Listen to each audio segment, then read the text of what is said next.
Good morning, everybody. So I've been making these videos saying that we should get involved in crypto so that we can be free. It's an amazing technology. And then somebody asked me, free from what? Oh my God.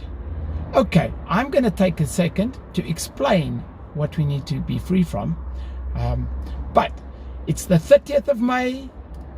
It's a Thursday morning. And I'm going to make a 3-part video series. First of all, I'm going to try and explain the world according to Richard, what we've got to be free from. Then we're going to discuss it in a bit more depth. Then finally, in part 3, we're going to explore some solutions and ways that we can overcome the perceived problem, if you want to put it that way. Okay, so I was at a braai and Bob came in. He was a bit late to the braai. He said, "Hey guys, I got the bid on the house. I got the house. It's amazing. It's a little bit more than we had hoped to pay, but we're moving in 2 months. It's awesome." And everyone was excited. They said, "Oh, well done, Bob.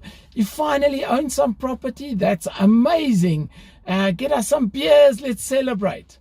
Okay, well, that's great. Now, let me tell you what I heard.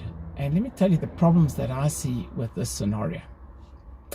But before I do that, don't get me wrong. I think that property, precious metals, and cryptocurrency, in no particular order, are the 3 best investments that we can get involved in. But back to the story. Okay, so Bob has got his new house and everything. Now let me tell you what I heard. "Hey guys, I've become a slave to the bank. I signed a bondage contract. What I get to do is pay the bank for the next 20 to 30 years, 30% of my salary, and work hard for them. And in exchange, they will let me live in a house which they say I own, but I actually don't own. They own it. And I can live in that house as long as I work for them and do everything they say and pay them. But look, if I miss 1 or 2 or 3 payments, then they will take the house that I apparently own back and get another slave to come and live there and pay their slave fees." Okay, but that's not all.